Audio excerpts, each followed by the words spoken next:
Reka tubasuhuze inshuti bakunzi ba Telenews tuwe ikaze ku nkuru ndetse n'ibiganiro byacu.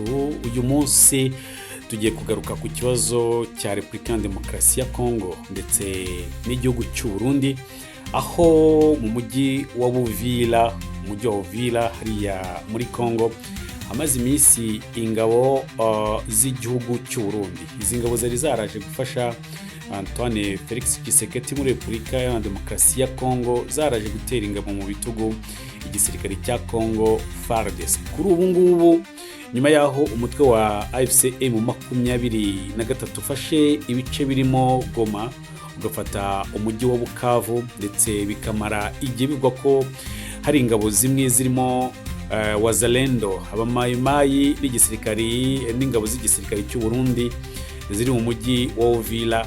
Umutwe wa M23 waje gufata iki gice cya Uvira, ibyaje gutuma noneho Evariste Ndayishimiye mu burakari bwinshi yafashe icyemezo cyo gufunga imipaka imuhuza n'igihugu cya Repubulika Demokarasi ya Congo. Turabasaba gukomeza gukora subscribe, mukole like ndetse na share kugira ngo inkuru n'ibiganiro tubategurira bijye bihita bibageraho. Nge muri kumwe Ndimanira Jacques, reka tuze tubahe ikaze ku kiganiro ku buryo burambuye.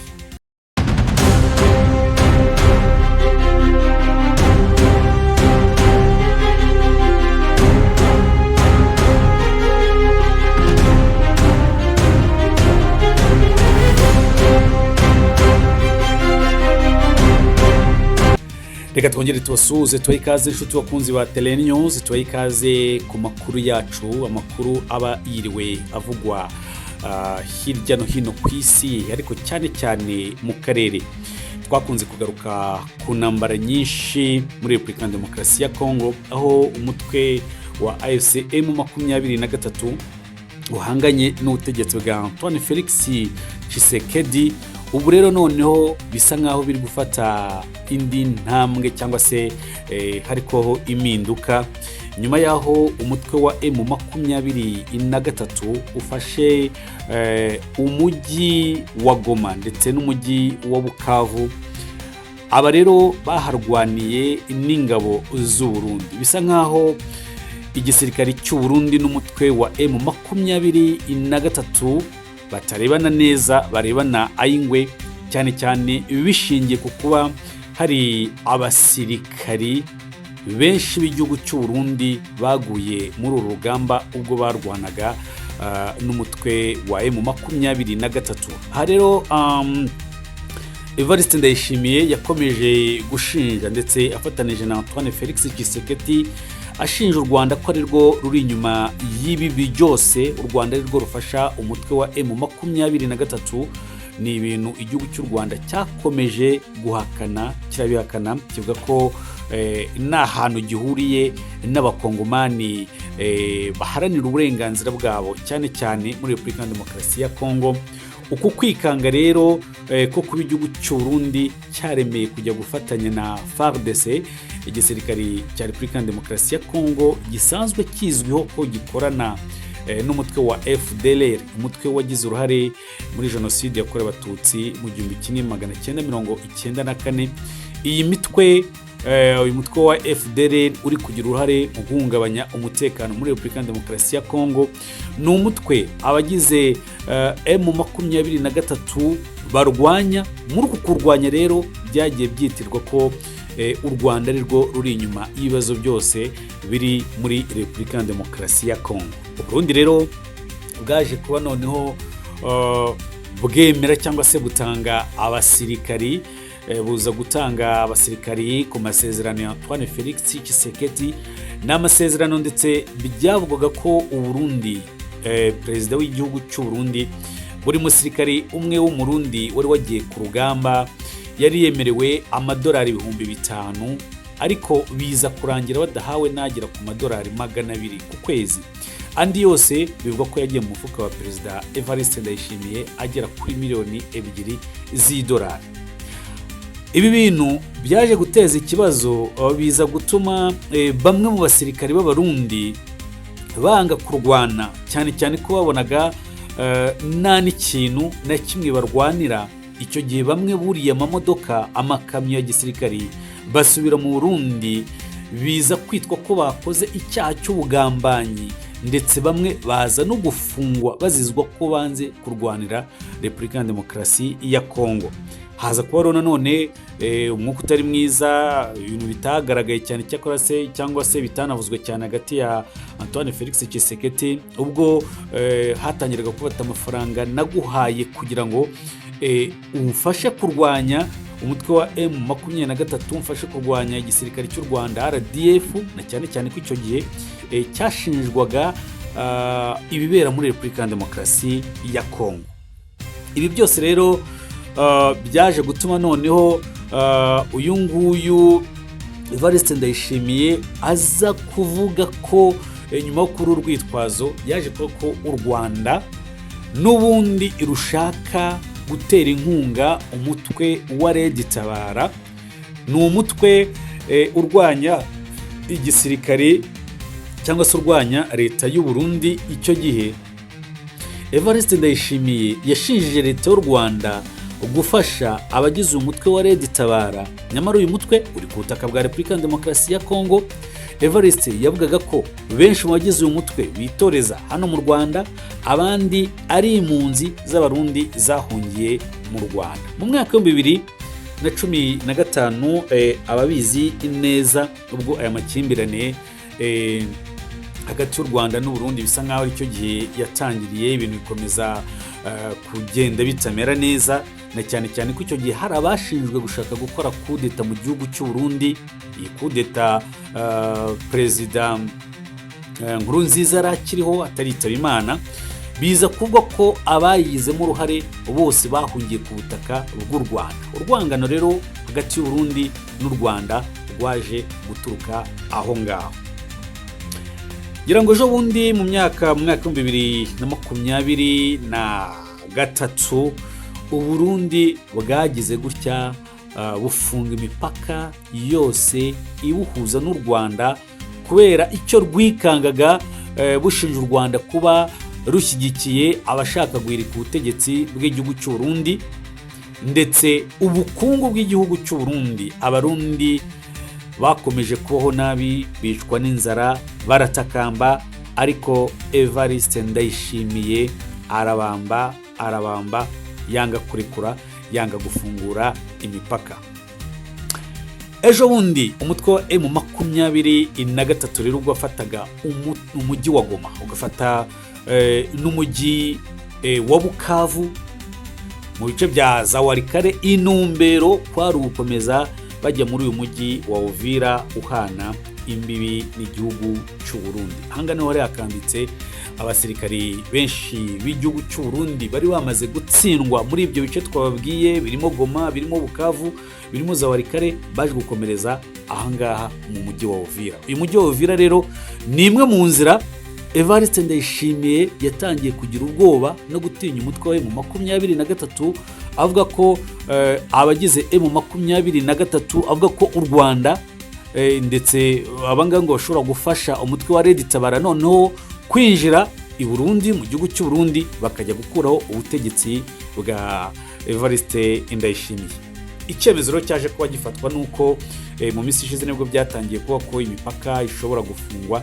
Nibyo koko ubutegetsi bwa Evariste Ndayishimiye bwaje gufata icyemezo bufunga imipaka ihuza iki gihugu n'igihugu cy'u Burundi. Nyuma yuko bwafunze imipaka y'u Rwanda, ubu noneho hakurikiyeho imipaka y'u Burundi. Abarundi y'u Burundi na Repubulika ya Demokarasi ya Kongo. Nyamara ababizi cyangwa se ngira ngo Abanyarwanda, Abarundi, Abakongomani n'abandi bakoresha imipaka bazi neza ko nubwo Repubulika ya Demokarasi ya Kongo n'u Rwanda byagiranye amakimbirane agendanye na politike, ibi bihugu bitigeze bikora ikosa ryo gufunga umupaka kubera ko byashoboraga guteza ibindi bibazo. Ntabwo Kongo yafunze umupaka nubwo ishinja u Rwanda kurutera, ariko Abarundi bafunze umupaka w'u Rwanda, baranje noneho bafunze n'umupaka w'u Burundi ubahuza n'iki gihugu cya Kongo. Ibi rero biraza kugira ingaruka kuri bana. Ibi bintu wavuga ko bishobora kuza kugira ingaruka ku baturage bo mu gihugu cy'u Burundi, ndetse biragira n'ingaruka ku bakongomani, kuko burya iyo hafunzwe umupaka ingaruka zishobora kuba ku mpande zombi nubwo ziba zitangana, ariko cyane cyane mwibuke neza ko Uburundi bumaze igihe butaka ikintu bita ibitoro cyangwa se peteroli cyangwa se esanse, uko waba uri kubyumva kose, ndetse nyinshi yanyuraga kuri imipaka y'ahangaha ya za Uvira. Mwibuka ko imipaka y'u Rwanda n'u Burundi kugeza amagingo aya ngaya idakora, nubwo mu bihe bishize ubwo u Rwanda rwatangiraga kuganira na Repubulika ya Demokarasi ya Kongo mu biganiro byo kugirana amasezerano y'amahoro i Doha muri Katari, u Rwanda narwo n'u Burundi n'ubundi bari batangiye ibijyanye n'uburyo bakuraho iki kibazo cy'imipaka, uburyo barekura imipaka ikongera igafungurwa, ariko nanone u Burundi bukomeza kugira cya kintu twakwita ko ari ikikango cyabayeho. Biraza rero kugira ingaruka ki ku baturage b'u Burundi? Dukurikije iri tangazo ryashyizwe, itangazo igihugu cy'u Burundi cyanditse, ni notification les filles d'accès sur le territoire burundais.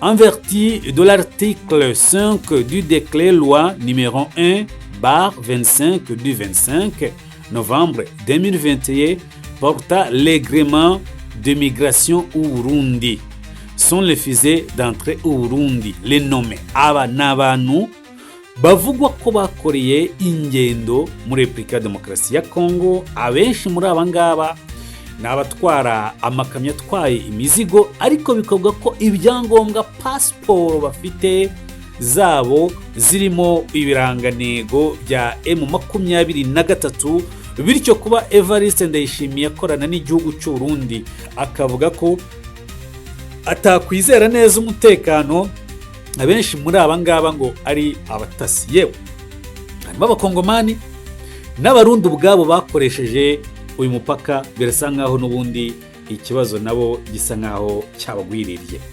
Hari rero abamaze gufatirwa ibyangombwa, harimo nk'uyu bita Macumu Mushayuma Gloire, hakabamo uwo bita Mambo Inakazilwa, Numba Kateka, Sylvain Bwemere Mungwete, Josué Lubane Buhinda, Jean Bosco Kulimushi, Buhanja Guillaume, Kulondwa Bienda Jean Claude. Aba rero ni abantu baje kubafatirwa ibyangombwa n'igihugu cy'u Burundi. Bafite rero aba bose ni abantu bafite nationalite y'abakongomani, ariko ngo kuba mu byangombwa byabo harimo kashe z'umutwe wa M23 byabaye ishyano rikomeye. Haribazwa rero ko hazaza h'u Burundi, mu gihe u Burundi bukomeje gusa nkaho buza kuba le pays enclavé. Iyo bavuze le pays enclavé, ni igihe igihugu kiba cyifungiranye, amarembo yose, amarembo y'u Rwanda araza kuba afunze, amarembo ya Kongo arafunze. Haribazwa ngo abarundi bari basanzwe n'ubundi bariho mu buzima bubi, kuva batangira gufatirwa ibyemezo na Evariste Ndayishimiye, haraza gukurikiraho iki, haraza kubaho iki. Birasa nkaho Evariste Ndayishimiye akomeje gushimisha uwitwa Antoine Felix Tshisekedi, perezida wa Repubulika ya Demokarasi ya Kongo, amwereka ko nubwo barwanya urugamba bagatsindwa akimushyigikiye, atigeze amutererana.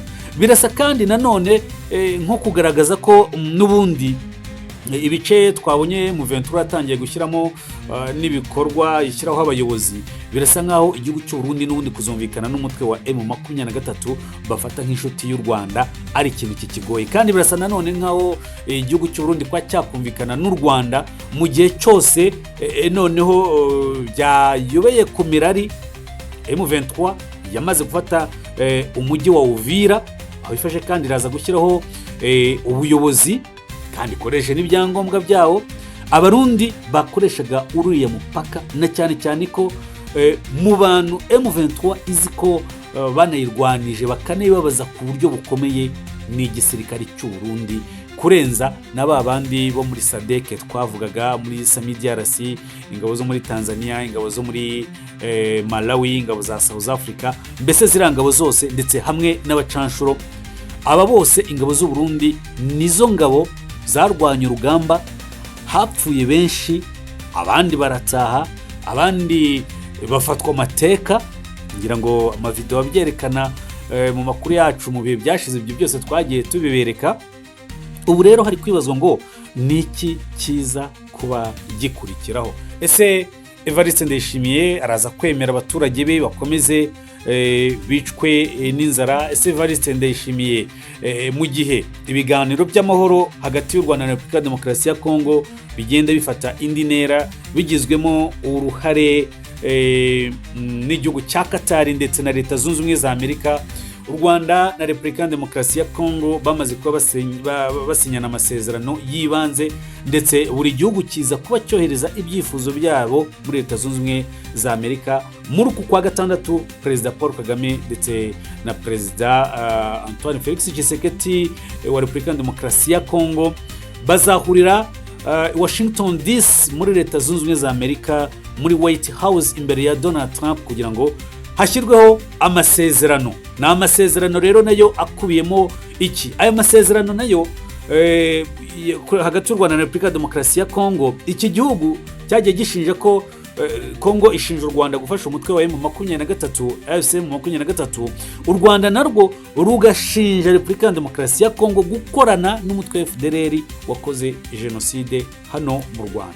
Mu ngingo rero zagarukaho n'ibyo ngibyo birimo, ariko Donald Trump cyakoze nuko avuga ko nibura mu karere haboneka amahoro, hanyuma nyuma y'ibyo rero buri gihugu kikazasinya amasezerano y'imikoranire mu bijyanye n'ubucuruzi. Ngira ngo mwaranabyumvishije ko n'ubundi amabuye ya Repubulika ya Demokarasi ya Kongo ari ikibazo ku karere, ariko ari gushakishwa uburyo burambye noneho aya mabuye atakomeza kuba y'umuvumo ku gihugu cya Kongo, ahubwo ari amabuye yafasha Kongo kwiteza imbere, ariko n'ibihugu bituranye, ibihugu byo mu karere nabyo bikaba byabyungukiramo. Ngira ngo mu bazi ibivugo byavugiye muri aya masezerano, cyangwa se harimo nuko amabuye azajya acukurwa muri Repubulika ya Demokarasi ya Kongo azajya anyuzwa mu Rwanda, agatunganyirizwa mu nganda z'u Rwanda, bityo na Kongo ikayacuruza ari amabuye atunganyije neza, ko ari nabyo bishobora kuzungura Repubulika ya Demokarasi ya Kongo. Nshuti bakunzi ba Tele News, hano dusoreje inkuru yacu y'uyu munsi twari twabararikiye. Reka tubararikire ibindi biganiro tubategurira, tubasaba gukomeza kubana natwe, turabasaba gukomeza gukora subscribe mukoresha ndetse na like, kugira ngo ibiganiro n'inkuru tubategurira bijye bihita bibageraho uwo mwanya. Bye bye, ciao ciao.